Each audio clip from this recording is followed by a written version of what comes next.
خامس حاجة، نسيان المهم. انا مشكلتي مش في اللي بنتفق عليه، انا خلاص اللي عايزه في اللي بنتفق عليه قلته. انا مشكلتي الحقيقية في اللي ما بنتفقش عليه. انا بقيت بشوف اتفاقات الجواز يا جماعة اتفاقات تأمين الطلاق، وليست اتفاقات اتمام الزواج.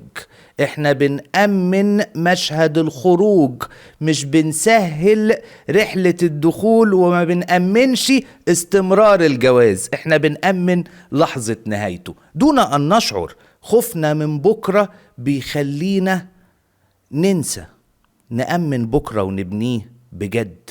اقعدوا يا جماعة مع بعض اتفقوا على الحاجات اللي هتمشي حياتكم بصحيح.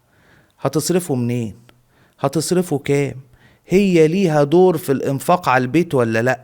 لو هتشتغل فلوسها ليها، وحضرتك رجل شرقي ودي ثقافتي، بس لا أمليها عليك ومتكفل ببيتك، ولا هي ناوية تشاركك في المصاريف؟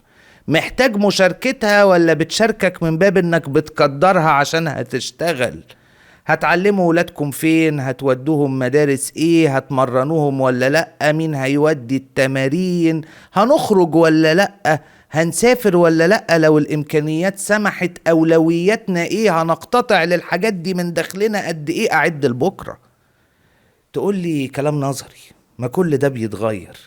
اقول لك اما يتغير عشان الظروف يبقى لازم نقبل، انما لما نبقى من الاول ناويين على حاجات مختلفة ومش متفقين، هنا بتبقى المشكلة. دايما بقول ما تنسوش المهم. نسيان المهم يا جماعة اخر نقطة بالنسبة لي في الحاجات اللي بقول عليها. ارجوك بلاش بعد ما تخلصوا كل ما هو مادي، ارجوكم ما تنسوش الحاجات اللي اهم، اللي بجد بتعمر البيوت وبتزود فرص نجاحها في المستقبل. تعالوا بقى نروح لأسئلتكم.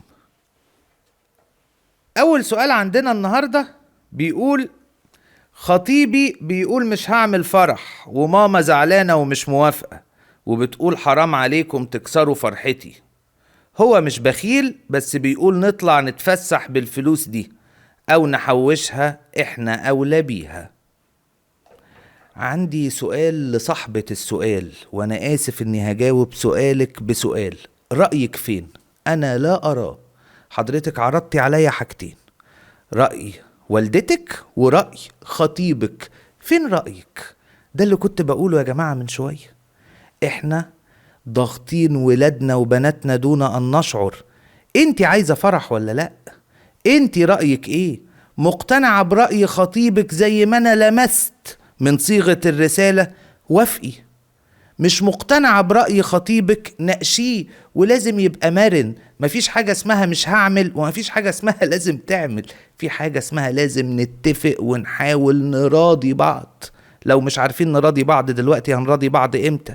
هل هنعمل كتب كتاب ونجيب شوية أكل لطيف ويبقى اسمه ويدنج ريسبشن بلغة النهاردة، ونشغل مزيكا خفيفة وهتلبسي الفستان الأبيض وهو البابيون لطيفة والتكسيدو اللي دمها خفيف وتتصوروا؟ ولا انت عايزة أكتر من كده؟